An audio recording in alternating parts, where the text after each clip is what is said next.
Hi, my name is Nicholas Furnival. I'll be presenting OSW's new video podcasts. Today we have the first one in the series, and I'll be interviewing Michał Bogusz, OSW's China expert. China's 12-point peace plan has been in the news a lot recently, and it has been met with an unenthusiastic reaction. Is this a fault with the peace plan or with the reaction in the West, for example? First of all, I could not call this peace plan. Even Chinese don't call this peace plan. They call this like the Chinese position on the political solving of the Ukrainian crisis. They even call this war. So if there's no war, there's no peace plan. You could follow this Chinese logic in here. Mm-hmm. So second, there is no path towards the peace at all. They don't offer no plan, no steps, which one side should take to solve the problem, to solve the crisis, as they call this, avoiding the word of war. And there is no proposition of the Chinese engagement in the process. They don't offer mediation, they don't offer any help at all that they could assist sides. Only in the 12th point, which one is about restoring the reconstructions of the areas destructed during the crisis, as they call it, then they offer that China could be involved in the process. That's it. So they don't call this peace plan. I could not call this peace plan, and let's not call this peace plan. And of course, there is also the political side of these propositions.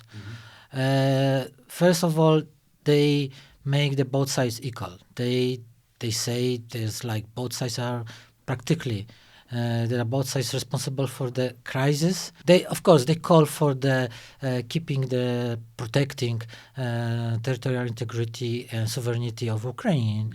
But at the same time, they proposing, following their propositions, not divided security, which are in the practical side, giving the Russia, China, or any regional superpower the right to veto alliances of the small countries, economical or military, any kind, practically, international activity of the small countries should be them negotiated with these big superpowers or regional superpowers.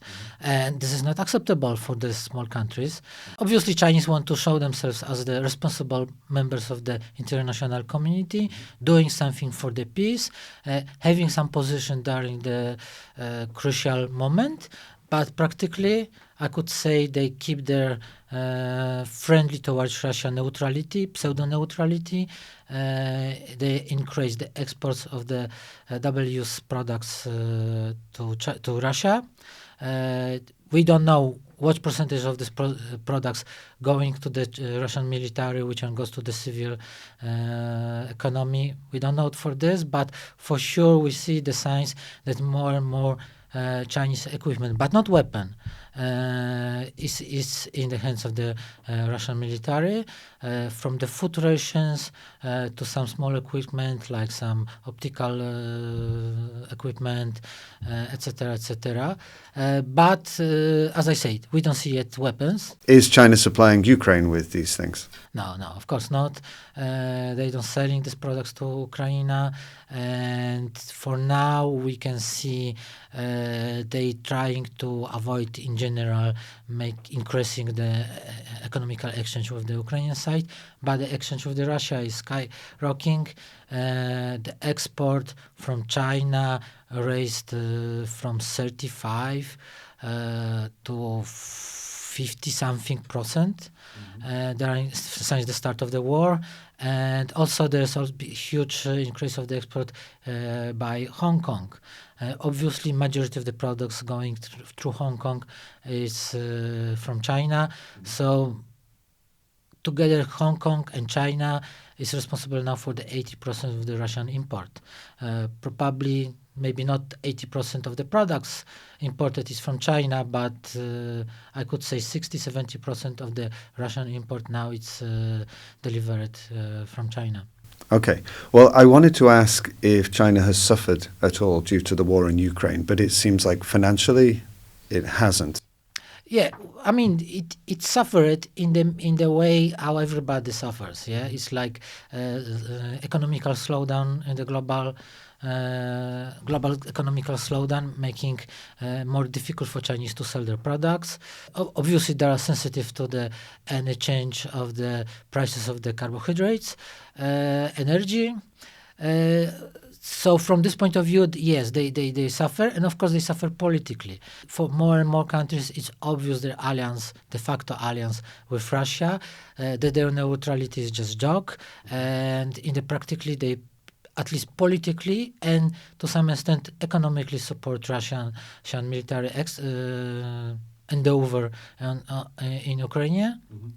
So from this point of view, yes, we can say that they suffer, but probably their so-called peace plan, as you mentioned at the beginning, it's more like the way to shield them from these negative impacts for a bit more longer. So they just postpone some international processes which will hit them politically because of their engagement on the Russian side. So you mentioned that many countries now perceive China as responsible for its alliance with Russia, but how far can it be held responsible? Of course, Russia is the aggressor. Well, first of all, Chinese are very smart. They don't help Russians in the way which one they could be charged with breaking the sanctions. Of course, this is the sanctions set by the Western countries, but they could hit the Chinese companies. So they avoid this as much as they can, and they deliver to Russian economy and Russian military the help which one is not sanctioned. So for now they cannot be hit directly because of this. Of course, there was few Chinese companies which one, in my opinion, they did this by themselves. They try to provide some help to Russia's military, send the sat pictures, etc., provide some basic things which are on the sanction list. But in my opinion, it wasn't sanctioned by the state yet, Chinese state, and they were sanctioned. It's like now I think it's altogether 7 Chinese companies. But they do this in general. They do in this way. They providing the help and any support to Russia in the sectors which are not sanctioned. This is the one thing. Second, when you say majority of the countries, you mean the Western countries.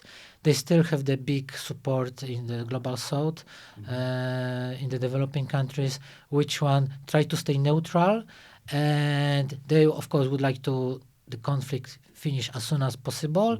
Doesn't matter what price Ukraine will pay for it, because for them it's just the most important to come back to the more stable international environment and back to the business as usual. Yeah, we could understand this. Yeah, it's like from European perspective, not all the wars in the global south getting the attention they should. So I think now is a lot of countries in the south have now each on shoulder further from this point perspective. But of course, prolonged war will impact them as well. So this situation in which Chinese are neutral or pseudo-neutral, as I said, it will start bothering them as well. Okay, there are many theories that China is trying to use the war in Ukraine to weaken the West. Should we lend any credence to these theories? And is it successful? Well, I think all Russian plan, which they got some support from Chinese. Putin went to Beijing for opening of the Beijing Winter Olympics. They signed this declaration, no limit friendship, and obviously he says something to Xi Jinping about his plans. We don't know what he exactly said. We don't know how much he Xi familiar with the details of the plan. We know that Americans before warned Chinese that Russians are planning an invasion. So obviously Xi have to ask Putin about this, what Americans saying. And I don't think Putin could lie straight to Xi. He had to say him something. So, and I think he got his support, even if we are not sure if he knew what he exactly signing up. And Why he got the support was exactly what you say. Because Chinese was hoping that Russia will win quick war on Ukraine. This will divide the West. On the lines, the European Union will be divided. East Europe against the West Europe, because East Europe will obviously blame Western Europe for not helping, to providing enough support to Ukraine to prevent the war, to protect, to let Ukrainians to prepare for the war. And then it could be huge divide in the transatlantic relations.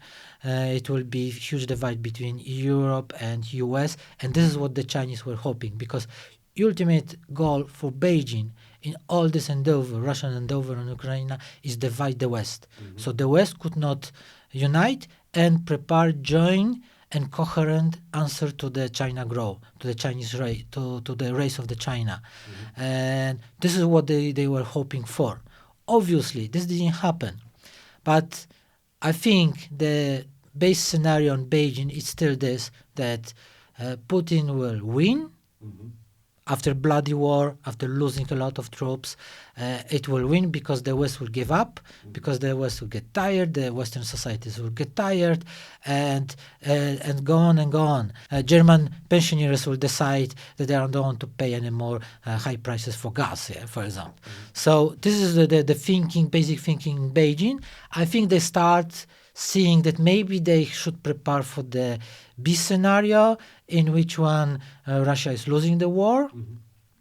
And I think this peace plan is also part of this. They're preparing just in case Russians will not win. And I think now they entering the... So they're hedging towards Ukraine? I think the base scenario is now just to wait and see what's going to happen. First, they will wait and see if the Russians are able to keep the line through the second summer of the war. If the Russians are able to keep some territory, then they will maybe decide there is project which we can invest more and risk more. Maybe they will provide more military help to Russians, the real military help to Russians. Weapons, maybe. But maybe. This is my super... I just guessing. It's my guessing work. But if Russians will start to visibly losing ground in the summer, if the Ukrainian counteroffensive will be more successful, then they'll decide it's time to cut the losses, and they will start pushing Russians to some settlement. Okay. But I think this will not happen before the summer, before they see what's going on in the ground. So I've seen even wilder rumors that, in fact, China is trying to use the Russia-Ukraine war to weaken Russia. Well, I think that Russia is already weakened enough. No one have to do it more. The Putin did it to himself. And obviously, Russia in this friendship or in this team is weaker and more weaker partner. Was this the case before the war? It was already the case before the war. Putin started the war, among the other things, to strengthen his hand in the alliance in China. He just wanted to be more serious partner. He wanted just to show to Beijing he can do much more than they think or they have thought he can do. Obviously, it didn't work, and in the process, he made his position even weaker than before the war. But his position was weak already before the war, and now the process of Russia becoming lesser partner, more dependent on China, it will be only deepening and accelerate. I noticed that the president of Belarus, Alexander Lukashenko, made a visit to China recently. Would this be part of the relations between China and Russia, or is it simply a normal bilateral visit? Chinese were keeping Lukashenko on ice for 4 years, since 2019. Because first he was sanctioned, because of the presidential elections, he got sanctioned, he faked them, so they were keeping distance from him because of this. Second, because they saw that Russia is more and more involved on Belarus and providing security, economical help, and start slowly digesting Belarus, integrating Belarus more and more in Russian Empire, re-established Russian Empire. Let's call this like that. But now it's the same mechanism like with the Central Asia and the support for Tokayev from Kazakhstan. They decided that the Russians shouldn't try to rebuild the Soviet Union in the name or in the territory, because they are not capable of doing this. They'll bite off more than they can chew, and it will only make them more troubles for Chinese as well. So this way, refreezing Lukashenko, they sending the signal to Moscow, stay away. Don't try do more than you already did. Focus on the Ukrainian crisis. They still call this as a crisis. I would like to mark this. And do this, and don't try to do more, because you will make only more mess for us as well. So in this way, they support politically Lukashenko vis-a-vis Kremlin, vis-a-vis Putin. But that's it. They are not able to provide him with the security help. They are not able to provide him with the real economical support. They provided him only with the political backing in the relationship with Putin, for the sake of the Putin. Yeah, I think they start thinking along the lines that they know better what is good for the Putin than the Putin themselves. So I think in the coming months we'll see more of this. Okay. It does sound like China's strategy on Eastern Europe is really a strategy on Russia. Well, you have to remember that for long time in the Chinese Foreign Office, they didn't change the department, which one was the department of the Soviet Union and East Europe, was together for very, very long. Only, I think, 20 years after the collapse of the East Bloc, they decided that they need the separate departments for this. So their way of thinking for long was that the Soviet Union, Russia, and the former East Bloc is the same or is very similar. Even when they set up the format 16 plus 1, later 17 plus 1, now I think it's 14 plus 1, who is able to remember all these changes. They set up thinking that these countries are very similar, and there is some post-socialist resentment. Obviously, we're living here, we know it's completely rubbish, but for them even took 10 years maybe to realize that this thinking was wrong.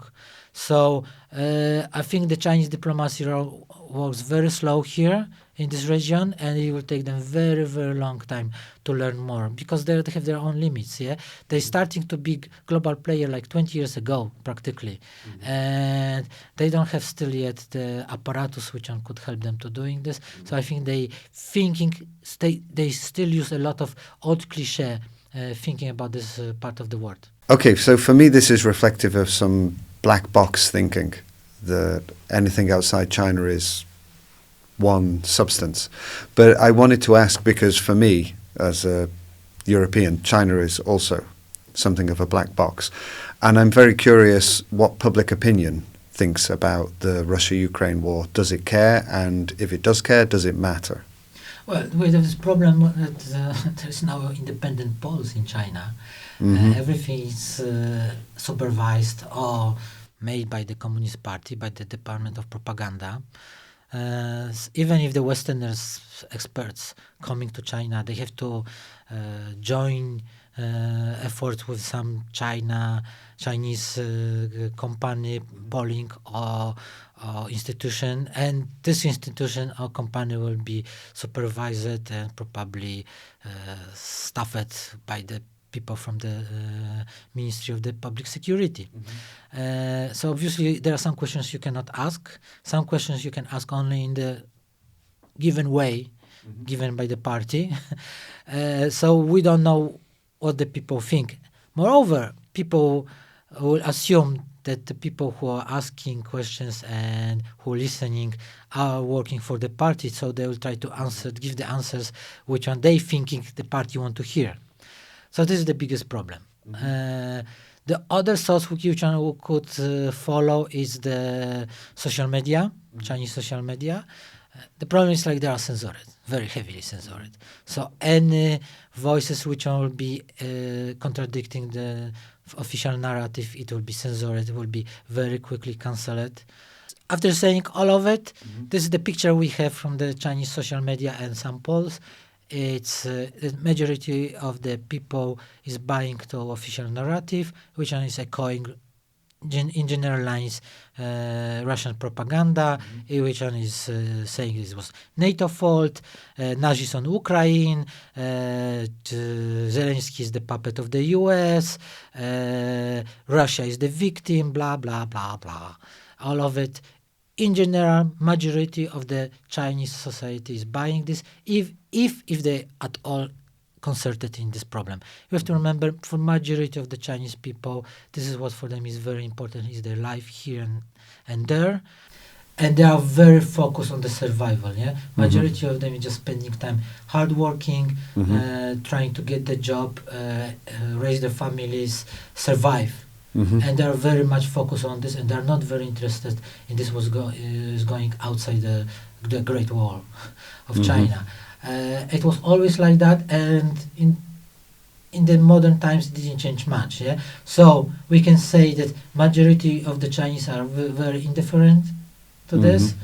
Some who are more interested in the politics, international relations, or follow this more closely. In general, the buying into official propaganda. The one who are more independent, they're sourcing their information from foreign media, going to the Western social media, etc., etc. They know what's going on, and they are more following this Western way of thinking about the war. But this is very, very, very tiny minority in China. Thank you very much for watching. I hope you enjoyed this interview. If you did, it would be very nice if you could like the video and please subscribe to our channel.